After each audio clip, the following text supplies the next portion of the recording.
অসুস্থতার কারণে মুক্তিযোদ্ধা সমাবেশে যোগ দিচ্ছেন না খালেদা জিয়া। এখন জানিয়ে দিব প্রধান উপদেষ্টার বক্তব্য সন্তুষ্ট হতে পারেননি বিএনপি।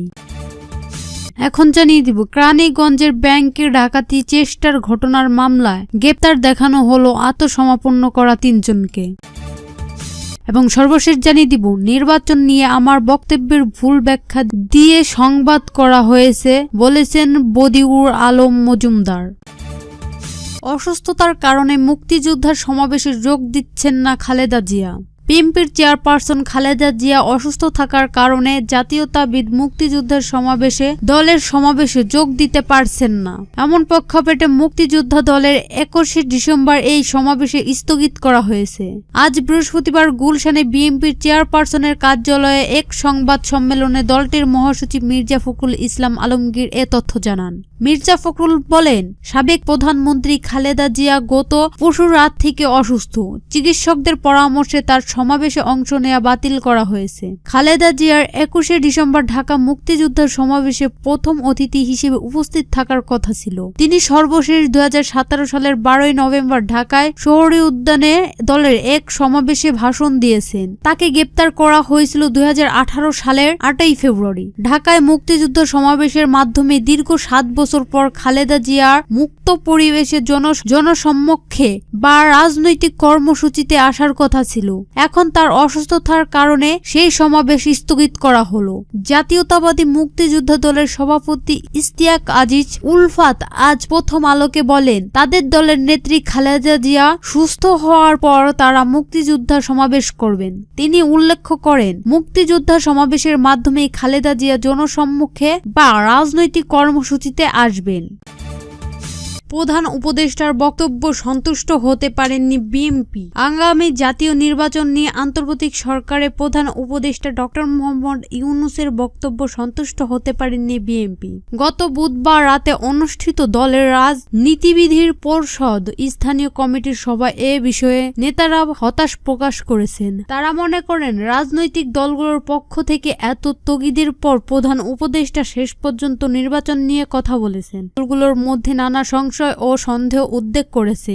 এই বিষয়ে বৃহস্পতিবার সকালে গুলশানে দলের চেয়ারপারসনের কার্যালয়ে সংবাদ সম্মেলন করে এ প্রতিক্রিয়া জানিয়েছে বিএনপি। দলের মহাসচিব মির্জা ফখরুল ইসলাম আলমগীর বলেছেন, জাতীয় নির্বাচন নিয়ে প্রধান উপদেষ্টার যে সময়ের কথা বলেছে তা বিএনপির কাছে যৌক্তিক মনে হয়নি। তিনি বলেন, আমরা আশা করছিলাম প্রধান উপদেষ্টা সুনির্দিষ্ট একটা সময়ের মধ্যে রোডম্যাপ দেবেন, সেটা তিনি দেননি। এটা আমাদের কিছুটা হতাশ করেছে এবং একই সঙ্গে জাতিকেও কিছুটা হতাশ করেছে। এই প্রেক্ষাপটে বিএনপি তার রাজনৈতিক মিত্র দলগুলোর সঙ্গে শীঘ্রই মত বিনিময় শুরুর সিদ্ধান্ত নিয়েছে। এ বিষয়ে প্রয়োজনীয় পদক্ষেপ নিতে দলের লিয়াজু কমিটির সদস্যদের নির্দেশনা দেওয়া হয়েছে বলে জানা গেছে। 16ই ডিসেম্বর মহান বিজয় দিবসে প্রধান উপদেষ্টা ডক্টর মোহাম্মদ ইউনূস জাতির উদ্দেশ্যে ভাষণ দেন। সেখানে তিনি নির্বাচনের সময়ের ব্যাপারে বলেন, মোটা দাগে বলা যায় 2025 সালের শেষ দিকে থেকে 2026 সালের প্রথম অংশের মাধ্যমে নির্বাচনের সময় নির্ধারণ করা যায়। এই ব্যাপারে বিএনপির সংসদ সম্মেলনে জানানো হয়, প্রধান উপদেষ্টা জাতির উদ্দেশ্যে যে ভাষণ দিয়েছেন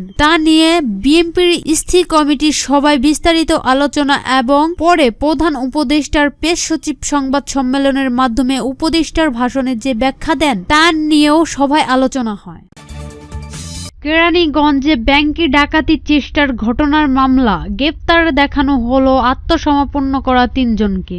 ঢাকার দক্ষিণ কেরানীগঞ্জে রূপালী ব্যাংকে জিনসিরা শাখায় ব্যাংক কর্মকর্তা ও গ্রাহকদের জিম্মি করে ডাকাতির চেষ্টার ঘটনার মামলা হয়েছে। গতকাল বৃহস্পতিবার রাতে এই শাখার এক কর্মকর্তা বাদী হয়ে দক্ষিণ কেরানীগঞ্জ থানায় মামলাটি করেন। মামলায় আত্মসমর্পণ করা 3 জন ও লিওন মোল্লা ওরফে নীরব ও অপর 2 জন কিশোরকে গ্রেপ্তার দেখানো হয়েছে।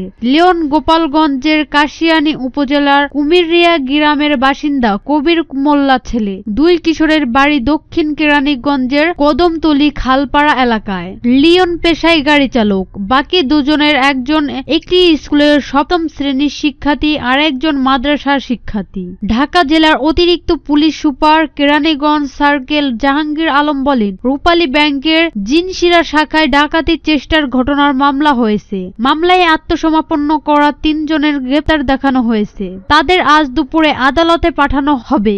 জিজ্ঞাসাবাদের জন্য লিওন মোল্লাকে 7 দিনের রিমান্ড চেয়ে আদালতের আবেদন করা হবে। গতকাল বেলা 2টার দিকে চুনকুটিয়া পাকা পুল এলাকায় রূপালী ব্যাংকের জিনশিরা শাখায় ওই 3 জন হানা দেন। এই পর্যায়ে তারা ব্যাংকে কর্মরত 10 ব্যাংক কর্মকর্তা ও 6 গ্রাহককে খেলনা অস্ত্রের মুখে জিম্মি করে তারা ব্যাংকের কাউন্টার থেকে 18 লাখ টাকা লুট করেন। খবর পেয়ে ভবনটি ঘিরে ফেলেন স্থায়ী মানুষ ও যৌনবাহিনী। 3.5 ঘন্টার পর 3টি অস্ত্রসহ আত্মসমর্পণকে বাধ্য হয় ওই 3 জন।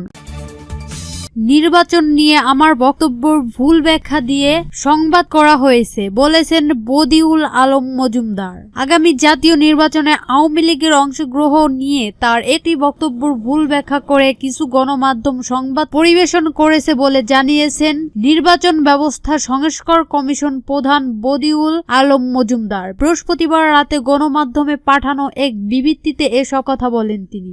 বিবৃতিতে বদিউল আলম মজুমদার বলেন, আজ 19 ডিসেম্বর 2024 তারিখ রংপুর জেলার প্রশাসনকে সম্মেলন কক্ষে নির্বাচন ব্যবস্থা সংস্কার কমিশনের উদ্যোগে অংশীজনের সঙ্গে এক সকল সংলাপের পর স্থায়ী কিছু সাংবাদিক ভবিষ্যতের নির্বাচন সম্পর্কে আমার কাছে জানতে চান। আমি বলেছি যে আমাদের কমিশন সুষ্ঠু নিরপেক্ষ ও অংশগ্রহণমূলক নির্বাচনের লক্ষ্যে প্রয়োজনীয় নির্বাচনীয় আইন কানুন ও বিধিবিধান সংস্কারের প্রস্তাব করবে। আমি আরো বলেছি ভবিষ্যতে আইন কানুন মেনে প্রস্তাব হয়ে নির্বাচনের যারা অংশগ্রহণ করতে পারবে তাদের ব্যাপারে আমি কোনো বাধা দেখছি না। এছাড়া এটি নির্বাচন কমিশনের বিষয়।